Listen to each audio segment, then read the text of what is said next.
Hey guys, it's Miss Phillips here.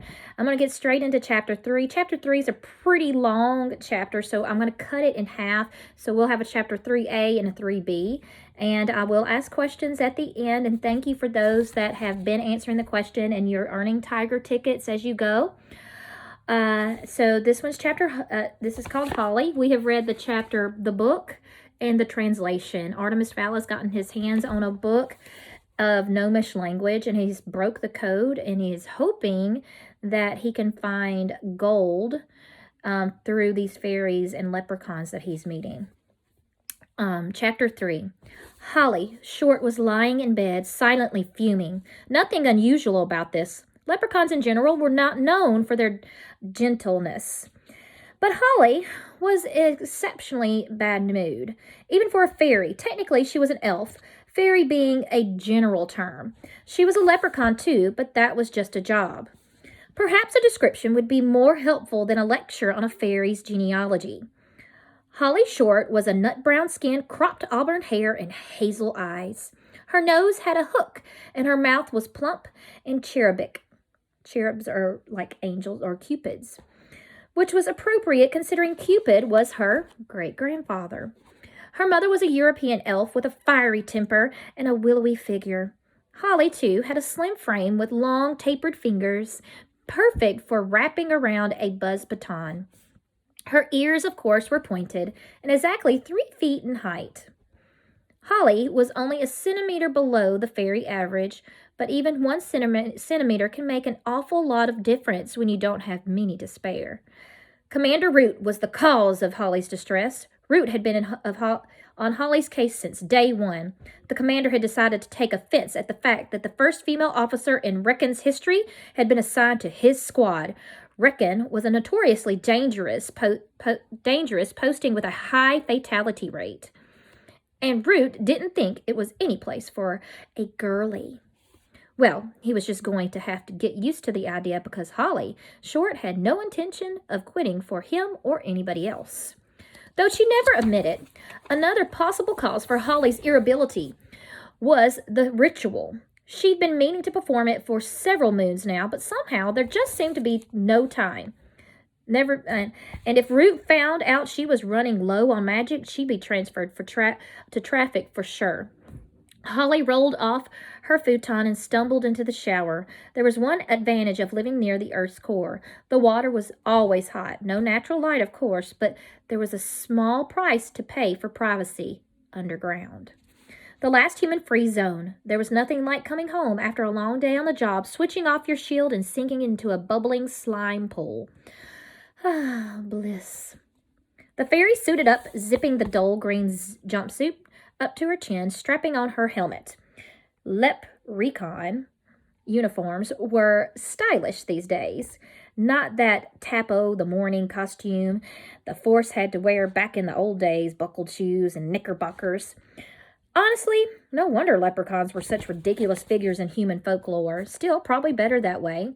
If the mud people knew that the word leprechaun actually originated from leprechaun, an elite branch of lower elements police, they'd probably take steps to stomp it out. Better to stay inconspicuous and let the humans have their stereotypes. So what they're saying is traditionally a leprechaun is a short little man that wears the buckled shoes and the green outfit, and he has a gold tooth and he wears a green hat and maybe a cane. But they're saying that's stereotypical. That's what everybody sees and thinks, but that's not at all it. With the moon already rising on the surface, there was no time for a proper breakfast. Holly grabbed the remains of a nettle smoothie from the cooler and drank it in the tunnels. As usual, there's chaos in the main thoroughfare. Airborne sprites jammed the avenue like stones in a bottle. The gnomes weren't helping either, lumbering along with their big swinging behinds, blocking 2 lanes. Swear-toads infested every damp patch, cursing like sailors. That particular breed began as a joke, but had multiplied into an epidemic. Somehow lost their wand over that one. Holly battled through the crowds to the police station. There was already a riot outside of Spud's Emporium. Corporal Newt was trying to sort it out. Good luck to him, nightmare. At least Holly got the chance to work above ground. The Lep station doors were crammed with protesters. The Goblindorf turf war had flared up again, and every morning hordes of angry parents showed up demanding the release of the innocent offspring. Holly snorted. Pfft. If there was actually was an innocent goblin, Holly Short had yet to meet him. They were clogging up the cells now, howling gang chants and hurling fireballs at each other. Holly shouldered her way into the throng. Coming through, she grunted, "Police business." They were on her like flies on stinkworm. "My grumpo is innocent. Police brutality. Officer, could you make my baby in his take my baby in his blankie? He can't sleep without it." Holly set her visor to reflect and ignored them all. Once upon a time, the uniform would have earned some respect, but not anymore. Now you were a target. "Excuse me, officer, but I seem to have misplaced my jar of warts. Pardon me, young elf, but my cat's climbed up a stalactite. Or if you have a minute, Captain, could you tell me how to get to the Fountain of Youth?" Holly shuddered. Tourist. She had troubles of her own, more than she knew, and she was about to find out. In the station lobby, a kleptomaniac dwarf was busy picking the pockets of everyone in his booking line, including the officer he was handcuffed to. What does that mean? Kleptomaniac dwarf. If you listen to the context clues, he was busy pickpocketing everyone else in the booking line. That means the people that were going to jail, including the officer he was handcuffed to. Holly gave him a swipe in the backside with her buzz baton.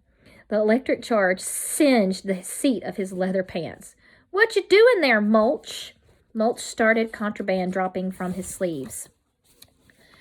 "Officer Short," he whined. His face had a mask of regret. "I can't help myself. It's my nature." "I know that, Mulch, and it's our nature to throw you in a cell for a couple of centuries." She winked at the dwarf's arresting officer. "Nice to see you're staying alert." The elf blushed, kneeling to pick up his wallet and badge. Holly forged past Root's office, hoping she would make it to her cubicle before. "Short! Get in here!" Holly sighed. Oh well, here we go again. Stowing her helmet under her arm, Holly smoothed the creases from her uniform and stepped into Commander Root's office. Root's face was purple with rage. This was more or less his general state of existence, a fact that earned him the nickname Beetroot. There was an office poll running on how long he had before his heart exploded. The smart money was on half a century at the outside. So these creatures live for a long time. Half a century is 50. So they were expecting about 50 more years before his heart exploded. Commander Root was tapping the moonometer on his wrist. "Well," he demanded, "what time do you call this?" Holly could feel her own face coloring. She was barely a minute late. There were at least a dozen officers on the shift who hadn't even reported in yet, but Root always singled her out for persecution. "The thoroughfare," she mumbled lamely. "There were 4 lanes down." "Don't insult me with your excuses," roared the commander. "You know what the city center is like. Get up a few minutes earlier." It was true. She did know that Haven was like what it was like. Holly Short was a city elf born and bred. Since the humans had begun experimenting with the mineral drilling, more and more fairies had been driven out of the shallow forts and into the depth of the security haven city. The metropolis was overcrowded and underserviced, and now there was a lobby to allow automobiles in the pedestrianized city. So it was meaning automobiles into the pedestrians part, and that those are people. As if the place wasn't smelly enough, already with all those country gnomes lumbering around the place. Root was right. She should get up a bit earlier, but she wouldn't, not until everybody else was forced to. "I know what you're thinking," said Root. "Why am I picking on you every day? Why don't I ever ball out those layabouts?" Holly said nothing, but agreement was written all over her face. "I tell you why. Shall I? Holly risked a nod. It's because you're a girl. Holly felt her fingers curl into fist. She knew it. But now for the reasons you think, continued Root. You are the first girl in recon, ever. You are a test case, a beacon. There are a million fairies out there watching your every move. There are a lot of hopes riding on you, but there's a lot of prejudice against you, too. The future of law enforcement is in your hands, and at that moment, I'd say it was a little heavy. Holly blinked. Root had never said anything like this before. Usually it was just, fix your helmet, stand up straight, blah, blah, blah. You have to be the best you can be, Short, and that has to be better than anybody else. Root sighed, sinking into his swivel chair. I don't know, Holly. Ever since that Hamburg incident. Holly winced. The Hamburg incident had been a total disaster. One of her perps had skipped out to the surface and tried to bargain with the mud people for asylum. Root had to stop time, call the retrieval squad, and do 4 memory wipes. A lot of police time wasted, and all her fault. Isn't that pretty cool? So he has the ability to stop time. And that's her commander. The commander took a form from his desk. It's no use. I have my mind made up. I'm putting you on traffic and bringing in Corporal Frond. Uh-oh. Frond, exploded Holly. She's a bimbo, an airhead. You can't make her the test case. Root's face turned an even deeper shade of purple. I can, and I will. Why shouldn't I? You have never given me your best. Either that or your best just isn't good enough. Sorry, Short, you had your chance. The commander turned back to his paperwork. The meeting was over. Holly could only stand there aghast. She'd blown it. The best career opportunity she was ever likely to get, and she tossed it in the gutter. One mistake and her future was past. It wasn't fair. Holly felt an uncharacteristic anger take hold of her. But she swallowed it. This was no time to lose her temper. Uncharacteristic, meaning not a characteristic of her. Commander Root, sir, I feel I deserve one more chance. Root didn't even look up from his paperwork. And why's that? Holly took a deep breath. Because of my record, sir, it speaks for itself. Apart from the Hamburg thing, 10 successful recons, not a single memory wipe or time stop apart from. The Hamburg thing, completed Root. Holly took a chance. If I were a male, one of your precious sprites, we wouldn't even be having this conversation. Root glanced up sharply.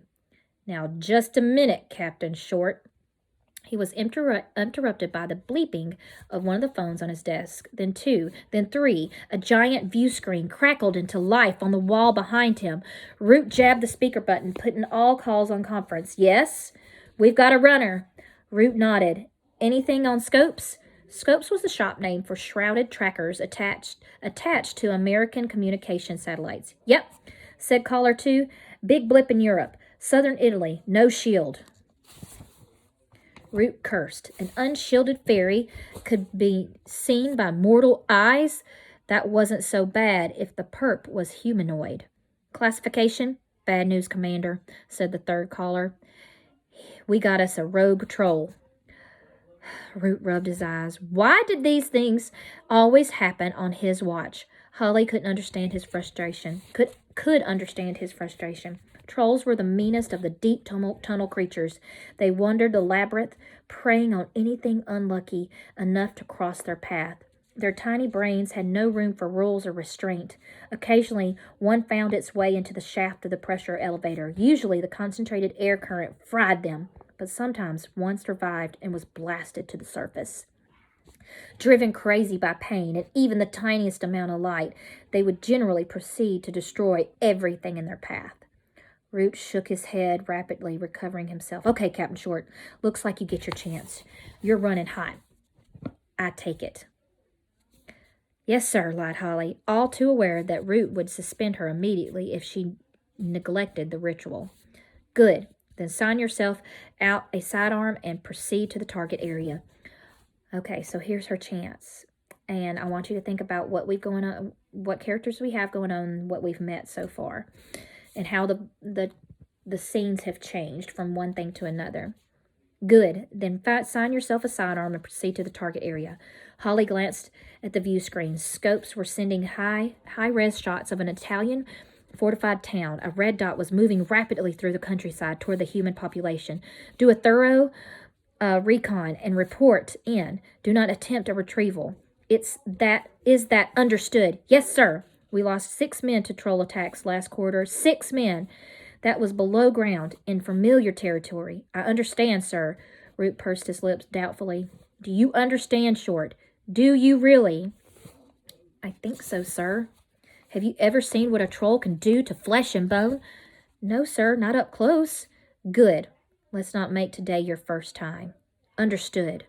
Root glared at her. I don't know why it is, Captain Short, but whenever you start agreeing with me, I get decidedly nervous.